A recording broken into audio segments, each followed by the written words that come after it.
So the second round of the Rugby Championship kicks off with the Springboks rematching up against the Wallabies. Now, Australia got themselves the win in match one, first time in over a decade that they were successful on South African soil. But this week, there have been drastic changes to the Springboks lineup. Australia making a few of their own, and in this video, we'll be looking through at the lineups, the key players, a few stats from last week, and then at the end, a prediction of how the match at Cape Town Stadium will go this weekend. But jumping straight into it, for the South Africans, they have made drastic changes compared to what we saw in match number one. Now, no matter who was named in this South African team, there were always going to be 4 changes at least due to the injuries that we saw in test match number one. But jumping straight into the lineup, it is Oxenshire as the number 1, Malcolm Marx 2, and this is where we see Thomas the Toy move into that number 3 jersey. So Wilco Louw makes his way from the starting lineup onto the bench. For this match, Arge Snyman alongside Ruan Nokia as the locking duo. Now, this was a little bit of an intriguing switch. I believe that heading into these 2 games, Rassie already had a plan about who he wanted to play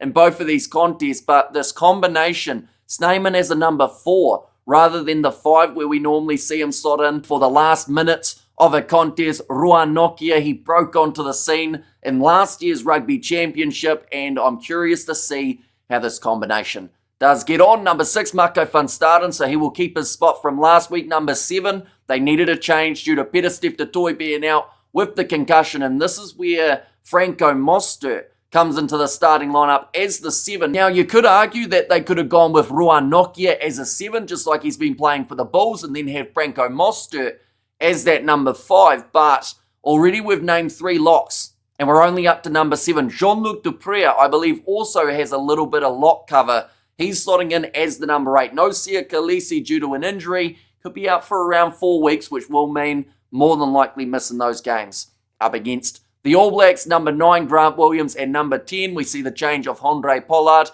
coming in for Manie Libbok. He is nowhere across this 23-man side. Cheslin Colby back out on the left wing. No Kurtley Arendse, no Edwald van der Merwe, both out with injuries heading into this contest. And it just shows you how physical of a matchup it was, because Australia, they've got their fair few injuries coming into this match too. So it's always going to be physical when these 2 sides go head to head, and that was pretty much the epitome of what we saw in the first test. Damien de Lende, he will return as the number 12 for this game, so no Andre Esterhuizen for this matchup. And then number 13, the captain, Jesse Kriel. He did play last week. He also played a majority of minutes in the last Rugby Championship competition, so the man is used to putting in the big shift, but going to be leading from the front in that 13 jersey here, plus that midfield as well as the back 3. There were times where they maybe let Australia through a little bit too easily. Now, I do think that de Lende being back is going to be huge defensively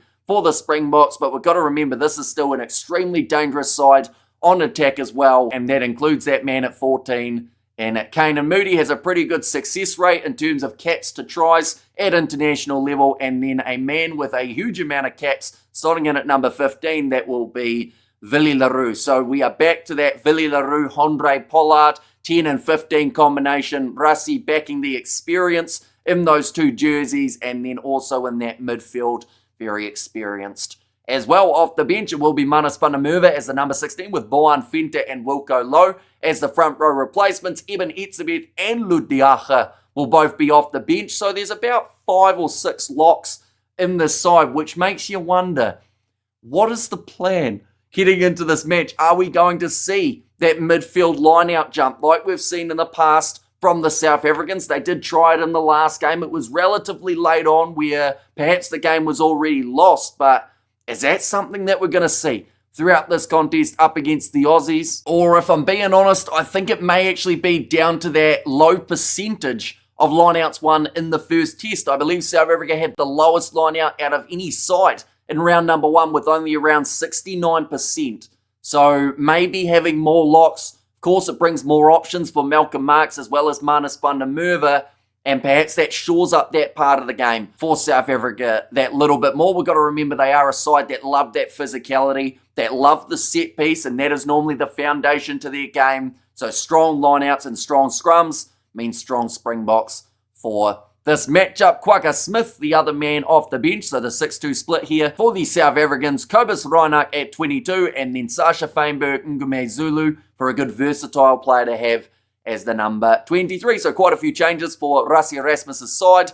We see there Joe Schmidt also making quite a few changes, mainly based off injury from that first test. Up against the Boks, Tom Robertson will be the starting number 1 in this contest, so no James Slipper for this match. Billy Pollard starts at 2 again, and then Taniela Tupou slots in as the number 3. So it seems like Australia not wanting to make too many changes here. Outside of that first 20 minutes, they did actually do very well throughout the next 60, as proven by pretty much when the sides were scoring throughout the 80 minutes. But in the locking duo, this man a little bit underappreciated from that first match. That is Nick Frost. Now, we talked about the low percentage of line-out for South Africa. He was one of the big reasons for it. I believe got 2 or 3 line-out steals throughout that match, and alongside him, the big man at 5, it is Will Skelton. He probably didn't have as big of a game as we did see up against the British and Irish Lions, but just having that physicality around the breakdown seems to do very well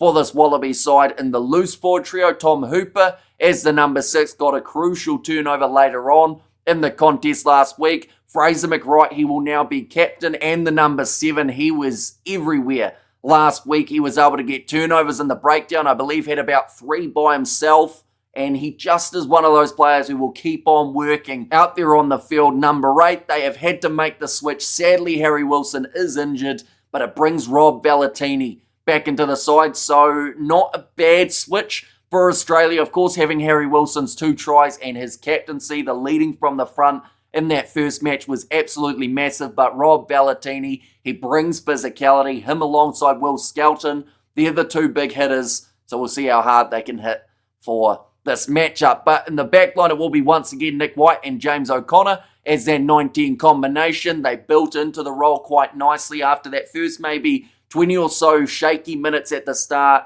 O'Connor, he just seemed to find his own, and as soon as he was firing, the whole back line seemed to get stronger. As well, change here out on the left wing, Corey Toole comes in. That is due to Dylan Peach, unfortunately suffering that jaw injury in the last matchup. He will not be returning for quite some time, but Corey Toole, some will know him from the 7 circuit for Australia, some will know him from the Brumbies, scoring tries for fun down the wing. He's going to have his hands full because he's up against Kane and Moody, but that is a foot race that I'm sure many people want to see out there on the park. For this matchup, Lena Cattell and Joseph Suali'i will be in the midfield. Suali'i getting his first international try in Test match number 1. Max Jorgensen keeps his spot out on the right, and Tom Wright slotting in as the number 15. So those are the starting lineups for Australia. Off their bench, they have gone with the 5-3. A little bit interesting. The fact that South Africa, they did announce their side so early, going with 6-2, but Australia not following suit. And I assume that is because of the fact that they suffered a couple back injuries. So perhaps still wanting to have that little bit of extra cover, even though Tane Edmed never made his way out onto the field. But Brandon Paenga-Amosa will be the number 16. Angus Bell and Zane Ungor, the 2 front row replacements there. Jeremy Williams, Nick Champion to Chris Pigney as the number 20. Tate McDermott, 21, who brought a bit of impact later on in the game. Tane Edmed and also Andrew Callaway. Probably played more minutes than he expected to, but still a little bit of an underrated player when it comes to this Australian side. So those are the starting lineups and reserves, ladies and gents, for this upcoming Test match. Few changes across the board. I think there are plenty of players to keep an eye out for in this contest. I do think that 6-2 split of the South Africans, I want to make a separate mention for that though, because having the likes of an Eben Etzebeth off of the bench alongside the Yacha, Kwagga Smith, he's been a little bit more 50-50 this year than we're used to seeing, but partnered with those guys, Wilco Low, Manus van der Merwe and Boan Venter, you just get that feeling that this looks a little bit more like a formidable 6-2 split here from the South Africans, rather than just having guys to give them a few minutes at the end. I know that sounds kind of harsh, but this bench, to me, looks more dangerous than some of these 6-2s that we've seen for South Africa in recent times, and maybe that is just because it's got the enforcer Eben Etzebeth off it, but he will be a key. He was one of the busier players out there on the field for South Africa in Test match number 1. Now, the key players, I do think straight away, Cheslin Kolbe, his name needs to get thrown in the hat. He is back from his injury. He's an outstanding talent, and he will be going head-to-head with a young, talented winger in Max Jorgensen. Now, those two have not gone head-to-head before, but this type of contest, Cheslin Kolbe, he normally turned the best defenders inside out. So Jorgensen's going to have a real test. He made some crucial tackles in test match number 1.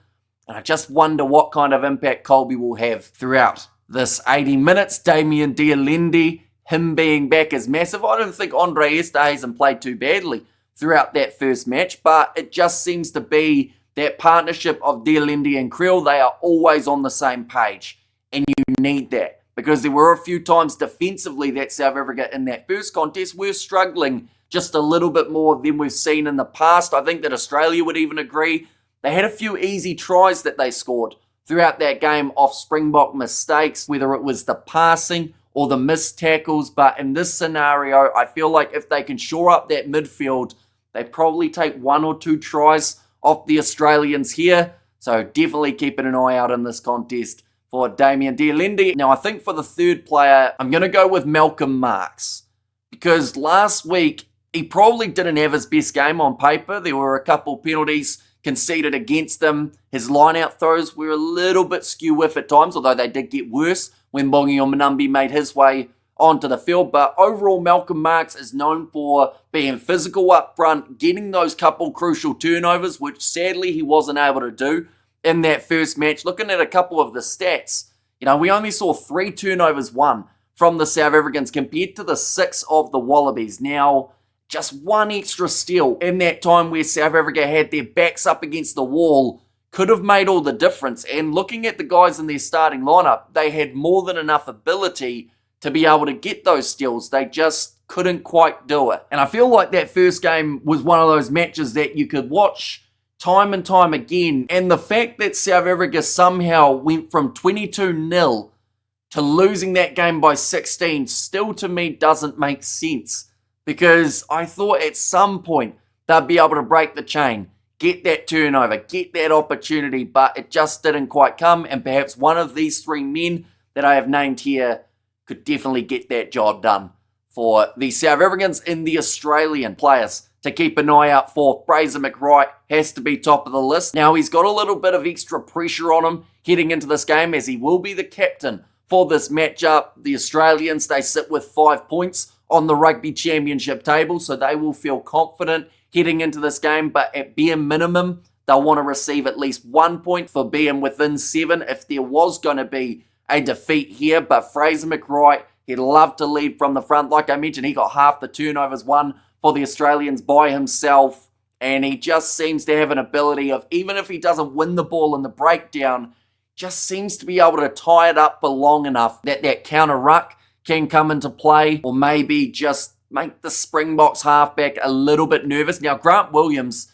he actually did extremely well throughout their last match. So did Cobus Reinach to a certain extent in terms of that ruck speed. 75% of the Springbok rucks were out of there in 0 to 3 seconds. That was extremely efficient. Just for the perspective on that, 55% for the Australians, so 20% less times that ball was out in a flash. But unfortunately, at times, it was the Springboks almost looking like they were trying to rush it. That led to some mistakes happening that maybe if they had taken that little bit more time to set, they perhaps could have avoided them. But for the Australians in that back line, of course, James O'Connor, he is one to definitely keep an eye out for. I think that from last week, he showed his maturity, showed how classy he can be in that number 10 jersey. He took a little while to build into that role, but once he was there, he looked once again world class for the Wallabies. So I think he is a key. His goal kicking in particular, getting those extra points over, going tit for tat with Andre Pollard. It's always going to be a challenge, but O'Connor,